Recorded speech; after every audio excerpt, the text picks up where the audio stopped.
कहते हैं? यानी कि वैसी आकृति जिसमें केवल लंबाई हो, मोटाई नहीं हो, चौड़ाई नहीं हो, तथा जिसको हम दोनों दिशा में आगे बढ़ा सकते हैं। इधर भी आगे बढ़ा सकते हैं और इधर भी आगे बढ़ा सकते हैं। यह रेखा कहलाता है, ठीक ना? तो ये जब सिंगल रहता है तो क्या कहलाता है?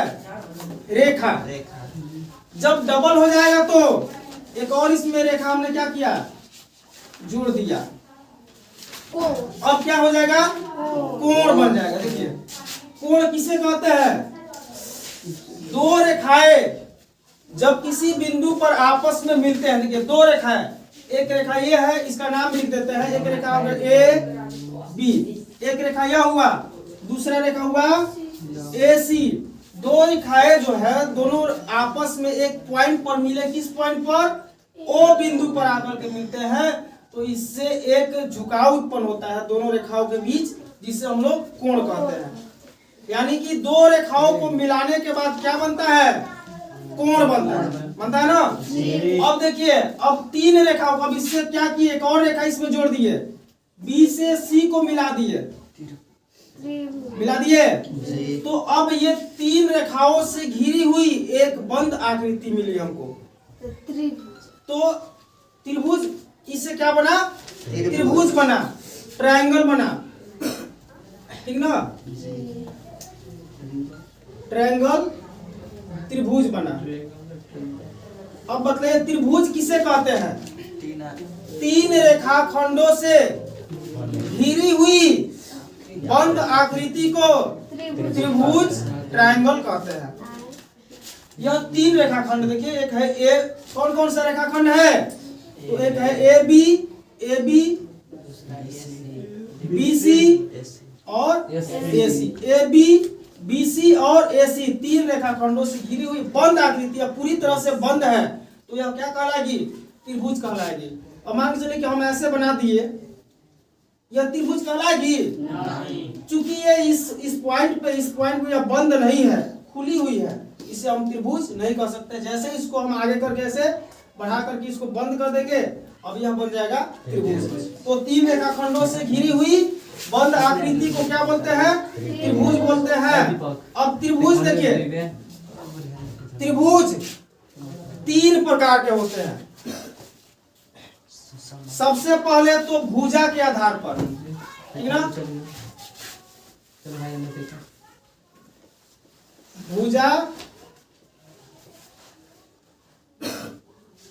भुजा के आधार पर त्रिभुज तीन प्रकार के होते हैं। और फिर देखिए, कोण के आधार पर भी, कोण के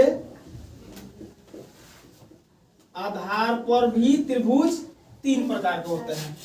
तो पहले हम लोग भुजा के आधार पर त्रिभुज के तीनों प्रकार के बारे में पढ़ेंगे, जानेंगे, ठीक ना? तो पहला होता है भुजा के आधार पर, तो पहला त्रिभुज होता है समबाहु त्रिभुज। समबाहु त्रिभुज किसे कहते हैं? सम मतलब बराबर और बाहु मतलब भुजा। यानी कि वैसी त्रिभुज जिस त्रिभुज के तीनों भुजाएं आपस में बराबर हो, उसे हम बोलेंगे समबाहु त्रिभुज। जैसे कि ये आकृति देखिए, यहां पर एक त्रिभुज हमने लिया, ए बी और सी। ए बी सी यह एक त्रिभुज है। अब कह रहा है इसमें क्या कि ए बी, ये ए बी भुजा जो है बराबर बी सी और बराबर ए सी। यानी कि अगर ए बी भुजा का मान 5 सेंटीमीटर है तो बी सी का मान भी 5 सेंटीमीटर और ए सी का मान भी 5 सेंटीमीटर ही होगा। यानी कि वैसे त्रिभुज जिसके तीनों भुजाओं का मान इक्वल होता है, बराबर होता है, उसे हम लोग समबाहु त्रिभुज कहते हैं। ठीक, अब देखिए समबाहु त्रिभुज में ये तीनों भुजा जब आपस में बराबर होते हैं तो एक चीज और जान लीजिए कि जिस त्रिभुज की तीनों भुजाएं आपस में बराबर होती है उस त्रिभुज के तीनों कोण भी आपस में बराबर होंगे। इस त्रिभुज में देखिए 3 कोण है, एक है कोण बी, कोण सी और कोण ए। यानी कि हम लिख सकते हैं कोण ए बराबर कोण बी बराबर कोण सी, ठीक ना। तो पहला त्रिभुज हमारा क्लियर होता है। इसके बाद आते हैं समबाहु के बाद समद्विबाहु त्रिभुज। कौन सा त्रिभुज? समद्विबाहु त्रिभुज। सम मतलब बराबर, द्वि मतलब दो, बाहु मतलब भुजा। यानी कि वैसी त्रिभुज जिसके दो भुजा आपस में बराबर हो उसे समद्विबाहु त्रिभुज कहते हैं। जैसे कि यह एक त्रिभुज मैंने बना दिया पी क्यू आर, इसमें यह भुजा इस भुजा के बराबर है। और वैसी त्रिभुज जिसके कम से कम दो भुजा आपस में बराबर हो, तीसरा भुजा बराबर नहीं हो, उसे समद्विबाहु त्रिभुज कहते हैं। अगर इसका मान 6 सेंटीमीटर तो इसका मान भी 6 सेंटीमीटर होगा, ठीक ना। इसको हम लोग बोलते हैं समद्विबाहु त्रिभुज। अब देखिए इसको हम लोग लिख सकते हैं ऐसे, कौन कौन सी भुजा बराबर है? तो पी क्यू किसके बराबर है? पी आर के। ये दोनों भुजा आपस में बराबर हो सकते हैं, या ये दोनों भुजा आपस में बराबर हो सकते हैं, या ये दोनों भुजा, मतलब कि दो भुजा कम से कम बराबर होने चाहिए। और जिस त्रिभुज के दो भुजा आपस में बराबर होते हैं उसके दो कोण भी आपस में बराबर होंगे। यानी कि अगर यह कोण 60 डिग्री और यह कोण 70 डिग्री तो यह कोण भी 70 डिग्री, बाकी ये, ठीक ना। इसको लिख सकते हैं कोण Q बराबर कोण R। यह हुआ हमारा समद्विबाहु त्रिभुज, ठीक ना। अगला आता है कौन सा त्रिभुज? विषम बाहु त्रिभुज। विषम बाहु त्रिभुज किसे कहते हैं? वैसा त्रिभुज जिसके तीनों भुजा आपस में बराबर नहीं हो उसे विषम बाहु त्रिभुज कहते हैं। जैसे कि देखिए एक ये हो गया, एक ये हो गया और एक ये हो गया। तीनों भुजा आपस में बराबर दिख रहे हैं? नहीं दिख रहे हैं। मान लीजिए कि ये हो गया एक्स वाई जेड। यहाँ पे हम लिख सकते हैं x y is not equal to y z is not equal to z x. देखिए जिस त्रिभुज के तीनों भुजा आपस में बराबर नहीं होते हैं उसके तीनों कोण भी आपस में बराबर नहीं होंगे। तो यह भुजा के आधार पर हमारा 3 त्रिभुज हुआ, समबाहु त्रिभुज, समद्विबाहु त्रिभुज और विषम बाहु त्रिभुज। यह हमारा भुजा के आधार पर हुआ। अब हम चलते हैं कोण के आधार पर त्रिभुज के बारे में जानते हैं। कोण के आधार पर त्रिभुज कितने प्रकार के होते हैं? तो कोण के आधार पर भी त्रिभुज कितने प्रकार के? 3 प्रकार के होते हैं। और कोण के बारे में हम लोगों ने पढ़ चुका है। न्यून कोण, समकोण, अधिक कोण, ये 3 कोण प्रमुख होते हैं। न्यून कोण, समकोण और अधिक कोण। तो कोण के आधार पर अगर देखा जाए तो त्रिभुज 3 प्रकार का होता है। पहला देखिए, पहला त्रिभुज को बोलते हैं न्यून कोण त्रिभुज। न्यून कोण त्रिभुज, तो मतलब न्यून कोण त्रिभुज किसे कहते हैं?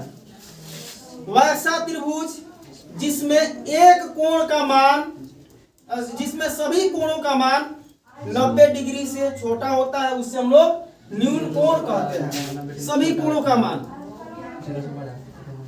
ठीक ना। मान के चलिए कि यह हो गया 60 डिग्री, यह हुआ 50 डिग्री, तो यह कितना होगा? 70 डिग्री। A B C. देखिए जिस त्रिभुज के तीनों कोणों का मान 0 डिग्री से बड़ा और 90 डिग्री से छोटा हो उसे हम लोग न्यून कोण त्रिभुज कहते हैं, है ना। अगर तीनों कोणों को जोड़ते हैं तो योगफल कितना होगा? 180 डिग्री। और हम जानते हैं कि त्रिभुज के तीनों कोणों का योगफल कितना होता है? 180 डिग्री। यानी लिख सकते हैं कोण ए प्लस कोण बी प्लस कोण सी बराबर कितना होगा? 180 डिग्री। और वैसे त्रिभुज जिसके तीनों कोणों का मान 90 डिग्री से छोटा हो उसे हम लोग न्यून कोण त्रिभुज कहते हैं, ठीक ना। और दूसरा त्रिभुज क्या है? समकोण त्रिभुज। समकोण त्रिभुज इसके लिए आकृति देखिए कैसा बनेगा। ये हमारा आकृति है पी क्यू आर, यहाँ पे ऐसे आकृति बना हुआ है। तो ये ऐसे आकृति बनता है तो इसका मतलब क्या है, 90 डिग्री दर्शा रहा है, सम दर्शा रहा है। यानी कि अब इसका परिभाषा हम लोग समझते हैं। तो वैसा त्रिभुज जिसके कोई एक कोण का मान 90 डिग्री के बराबर, कोई भी एक कोण, इस कोण का मान 90 डिग्री हो सकता है, इस कोण का मान 90 डिग्री हो सकता है, इस कोण का मान 90 डिग्री हो सकता है, लेकिन कम से कम एक कोण का मान कितना होना चाहिए, 90 डिग्री के बराबर होना चाहिए। उससे हम लोग समकोण त्रिभुज कहते हैं। इसमें हम लोग लिख सकते हैं कोण Q बराबर 90 डिग्री, ठीक ना। यहाँ पे कोण A बराबर 90 डिग्री से छोटा, B बराबर 90 डिग्री से छोटा, C बराबर 90 डिग्री से छोटा, लेकिन इसमें कोई एक कोण Q कितना है, 90 डिग्री है। देखिए अगर ये ऐसे आकृति दे दे किसी कोण के सामने, तो इसका मतलब हम लोग क्या समझते हैं कि वह 90 डिग्री को दर्शा रहा है, वह समकोण को दर्शा रहा है, ठीक ना। और इसके बाद अगला त्रिभुज कौन सा है, अधिक कोण त्रिभुज, ठीक ना। क्या इसको आकृति इसका बनाते हैं, ये हो गया x y z, यह कोण देखिए वैसा कोण, या इसको इस त्रिभुज का परिभाषा समझिए, वैसी त्रिभुज जिसके कोई एक कोण का मान 90 डिग्री से अधिक हो, उसे हम लोग अधिक कोण त्रिभुज कहते हैं।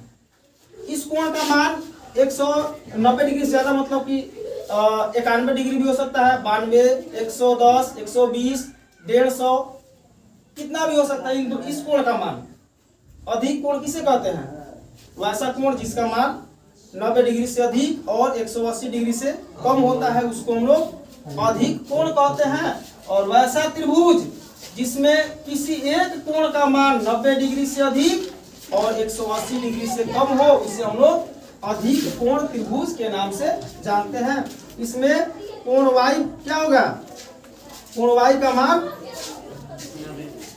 90 डिग्री से अधिक होगा। अधिक अब कुछ भी हो सकता है, 90 से अधिक 110, 100, 120, 130, 150, 160 कुछ भी हो सकता है, लेकिन 90 डिग्री से वो ज्यादा होना चाहिए।